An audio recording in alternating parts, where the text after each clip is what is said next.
दुनिया का हर देश जानता है, दुनिया की हर शक्ति जानती है, आएगा तो साथियों, कांग्रेस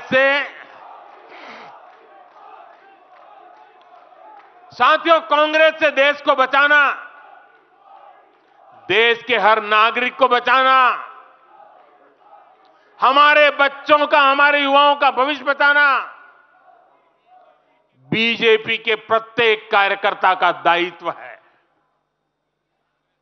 कांग्रेस का ट्रैक रिकॉर्ड हम सभी के सामने है।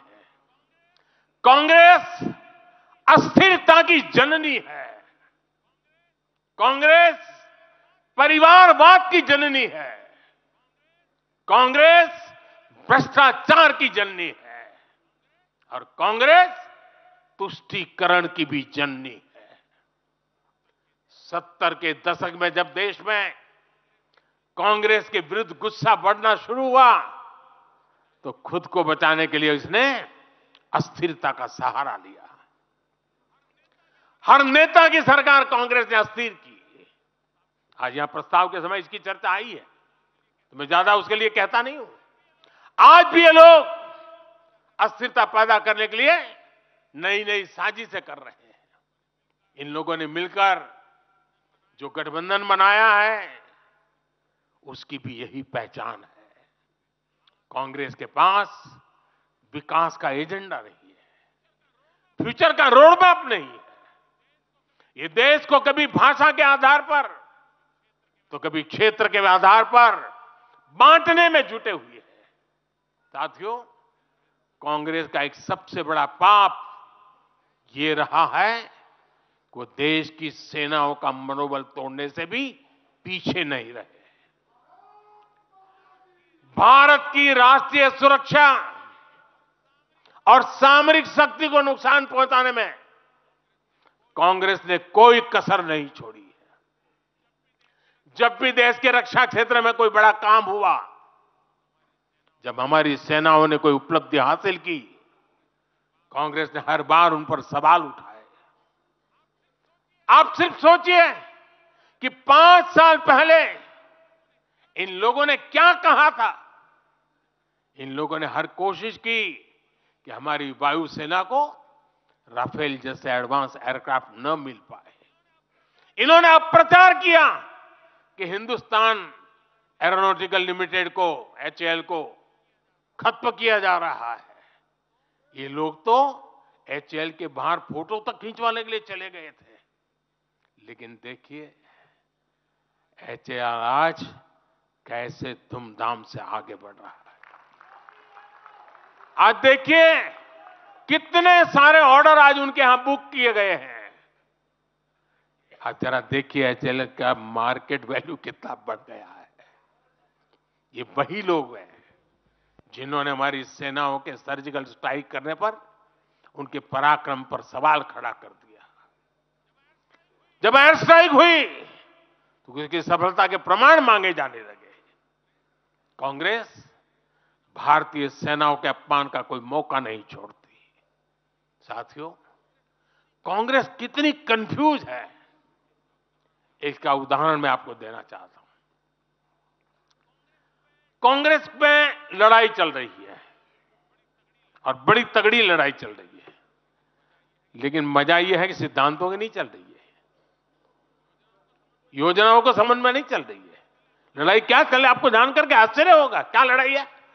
कांग्रेस में एक वर्ग है जो कहता है कि मोदी से तीखी नफरत करो, मोदी पर व्यक्तिगत आरोप लगाओ, मोदी की छवि खराब करने के लिए हर हथकंडे अपनाओ।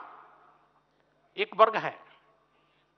कांग्रेस के अंदर एक दूसरा वर्ग भी है जो कांग्रेस की मूल परंपराओं से निकला हुआ है, जो कहता है कि मोदी पर व्यक्तिगत आरोप, नफरत से कांग्रेस को बाहर निकालो, इससे कांग्रेस को और ज्यादा नुकसान होता है।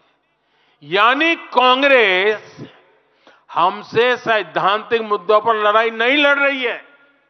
कांग्रेस इतनी हताश है कि उसमें सैद्धांतिक विरोध, वैचारिक विरोध का साहस भी नहीं बचा।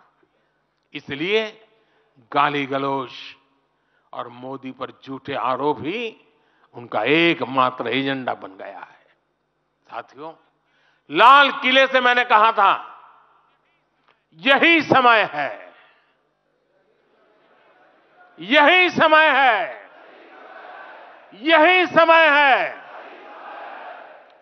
भारत के इतिहास में आज वो समय आ गया है जब हमें अपने देश का भाग्य बदल देना है।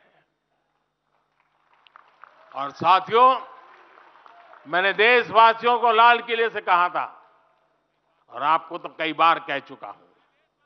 मैंने देशवासियों को कहा था कि अगर आप 10 घंटे काम करेंगे तो मोदी 11 घंटे काम करेगा।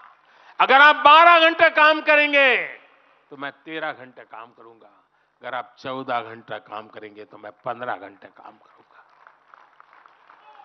मेरे साथियों, देश भर के मेरे कार्यकर्ताओं, देश भर के मेरे देश को उज्जवल भविष्य के लिए आशा लगाकर बैठे हुए लोगों से मैं कहना चाहूंगा, आने वाले 100 दिनों तक बीजेपी के हर कार्यकर्ता को अपने लिए नए लक्ष्य बनाने होंगे, उन्हें प्राप्त करना होगा। बीते वर्षों में भाजपा सरकार की योजनाओं का लाभ करोड़ों लाभार्थियों को मिला है। हमें हर लाभार्थी तक पहुंचना है। और मेरी एक व्यक्तिगत प्रार्थना है, करोगे? जरा हाथ ऊपर करके बताइए, करोगे? करोगे? हर लाभार्थी के पास जाइए, उनको कहना कि प्रधान सेवक नरेंद्र मोदी ने उन्हें प्रणाम कहा है।